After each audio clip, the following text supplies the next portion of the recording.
overview of features of a parabola and using those to sketch a parabola. So, you might have to forgive me, I'm a little tired. Here we have two parabolas. I've just sketched roughly their general idea of what they look like. We've been given their rules. This is our basic parabola. Here's a rather more complicated one. This is pretty much an overview of what you should have gained in the last few lessons' work. The form of any parabola, the basic form is this one, y equals x squared. That's the simplest parabola we can have. Any changes to that make a more complicated parabola. The general form of a parabola is y equals ax squared plus bx plus c, which you'll recognize as the general form of a quadratic, because a quadratic describes a parabola. And each of these, the a, b, and c, make changes or transformations to the parabola that we can predict from this and use to sketch the parabola. Most of these characteristics that I talk about, you can read from a graph if you graph it. So if you've got the opportunity to graph it, do that, especially with Desmos, and then check your understanding if need be. If you can't graph it, then we've got to rely on the rule. So the concavity, of course, is whether it's concave up, it's caved in facing up, or concave down, the cave is facing down. Oh, I'm sorry. Concave down.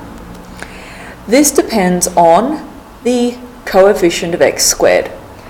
If a is negative, or a is therefore less than 0, then it's concave down. And you would also get a sort of slightly hidden version if I had negative outside of a factorized version of the rule. That is, of course, going to give me a negative x squared. A is negative. So you do need to be able to identify concavity either from the rule, looking for the coefficient of x squared, or from the graph. The x-intercepts are, of course, where the graph cuts or touches the x-axis. A perfect square will only have one x-intercept. Parabolas that do cut the x-axis will have two.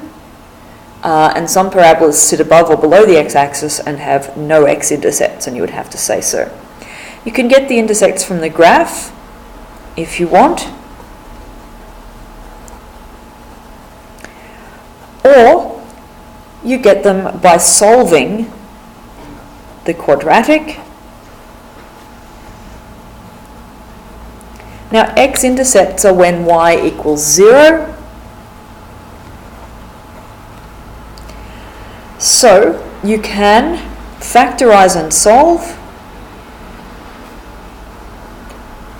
or use the quadratic formula.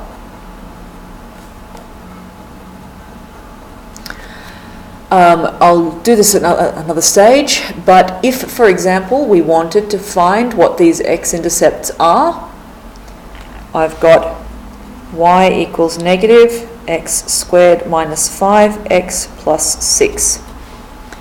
When you're factorizing, remember, of course, get rid of the negative in front of x squared by taking out a common factor of negative 1. Factorize this. Factors of negative 6 that add to give 5, that will be 6 and negative 1, x plus 6, x minus 1. Now we let that equal 0, because y equals 0 when the x-intercepts happen. Either negative 1 is 0, which is of course nonsense, or x plus 6 is 0, or x minus 1 is 0. Sorry, I'm running a bit short on space. X plus 6 equals 0, or x minus 1 equals 0, so x equals negative 6, or x equals 1. And if we go up back here, I've got x is 1 and x is -6. And so I've got my x-intercepts by solving the quadratic. If you were sketching a parabola, you would mark those either with the coordinates or, of course, with 1, -6. The y-intercept. Again, you can get this from the graph if you've graphed it, or by letting x equal 0. And the thing about letting x equal 0 is it's c. So in my rule here, which I'll rewrite because that's a bit messy up there, y equals -x squared minus 5x plus 6. When you let x equal 0, these two terms are gone. 0 plus 0 plus 6. There, in the general form of the quadratic, or of the parabola, obviously, the y-intercept is given to you. If you were given the y-intercept, the rule in another form, say in its factorized form, let x equal 0, substitute it in, and solve to find y. Again, give your y-intercept as the coordinates, and if you're giving it, and on the graph, if you want, of course, we can just mark that there. So you can find the y-intercept. The axis of symmetry. Every parabola has a line of symmetry where it's a mirror image of itself that could be folded along that line. For this one here, the axis of symmetry is this line x equals 0, because it's always a vertical line, and the equation of a vertical line is always x equals a number, and we give that a. It's obviously not necessarily the same as a here, which is why that's a little confusing. Here, though, the axis of symmetry is out there somewhere. There's two tricks. One is it's always halfway between the x-intercepts.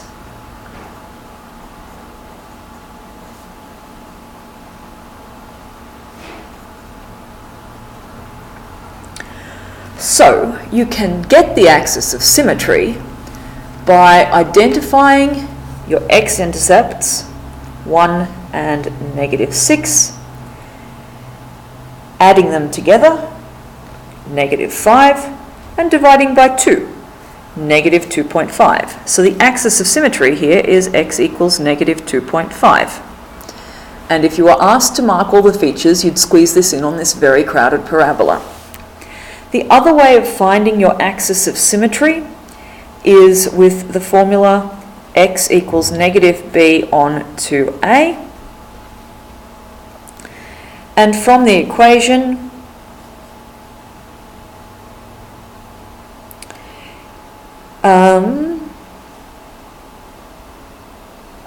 excuse me, I'm so tired.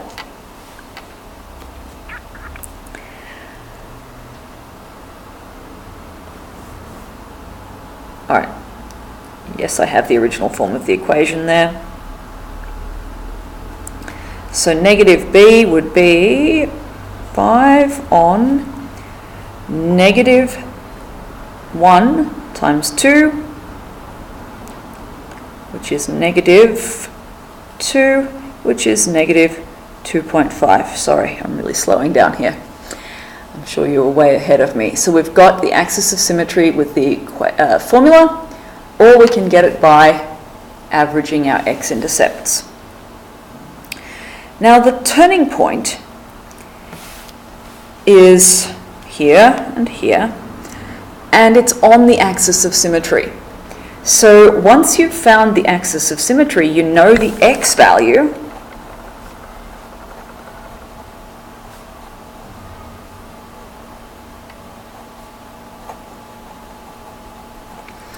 and you can substitute that to find the y coordinate. Now there's also a turning point form of a parabola's rule, which I will teach you, and there's a different way of getting the turning point. But for now, if we don't know that, so the turning point of this one, quite obviously, is 0, 0. So x is negative 2.5 for this graph here. And you would substitute that in to this, solve it to get the y value. And I'm actually going to skip it because I've got 2 examples and I'm getting way over time. Now all the transformations, remember, A looks at concavity and steepness. C will move our graph up or down and will also define our y-intercept. And B will move our graph side to side. So, sketching y equals x squared minus 6x plus 5, showing all the features. So, it's concave up.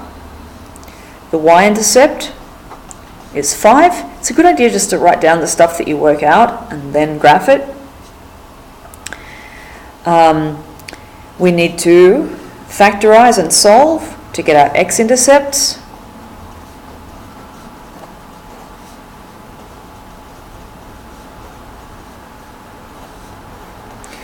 Factors of 5, let's subtract, add to give me 6, so the negative factors 5 and 1.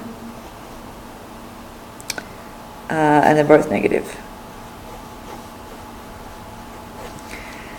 Therefore, x minus 5 equals 0, or x minus 1 equals 0. So x equals 5, or x equals 1. So we've got my x-intercepts, I've got my y-intercept. And you would then look for your axis of symmetry.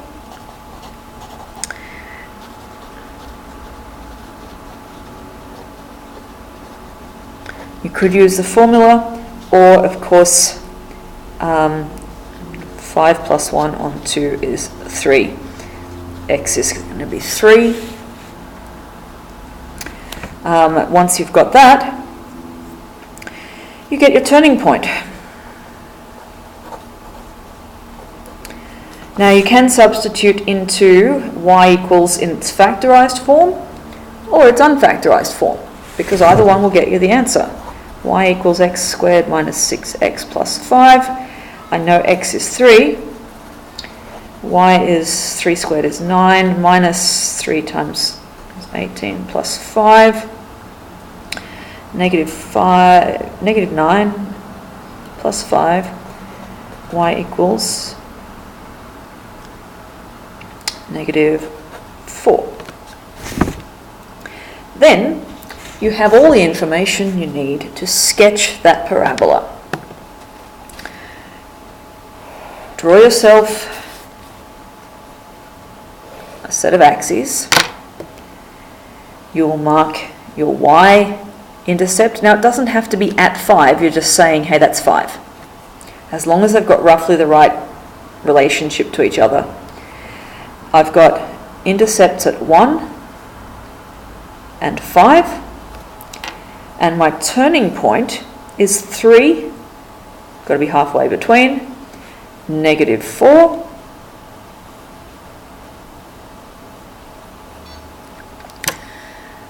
and once all that's in, you can sketch as symmetrically as you can your parabola, label it. You've marked, and if they asked you for all parts of it, you would include your axis of symmetry.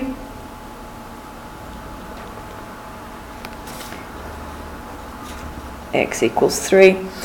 There's one thing I didn't mention. Your turning point can be a maximum or a minimum.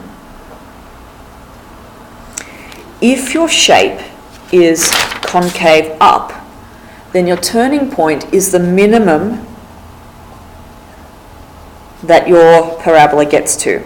If your parabola is concave down, then your turning point is the maximum that the parabola gets to. Sorry about that. So we have sketched our parabola.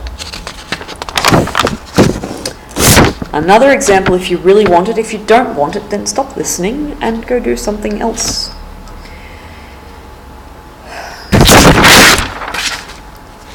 So we need to find the y-intercept. That is there, it's 9. 0, 9. We need the x-intercepts.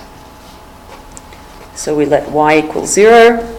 0 is x squared plus 6x plus 9. You can see that this is a perfect square. Factorize. That says there's only one x-intercept. So x plus 3 equals 0, x equals negative 3.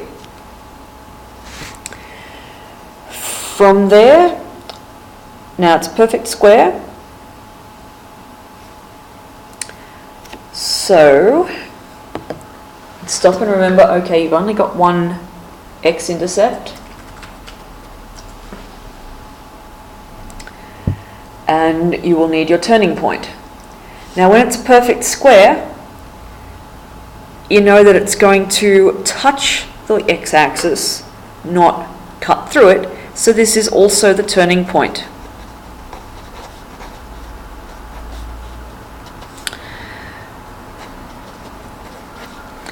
And from that, you don't really have to get carried away about any of the rest of it, because now you know your axis of symmetry. So, as always,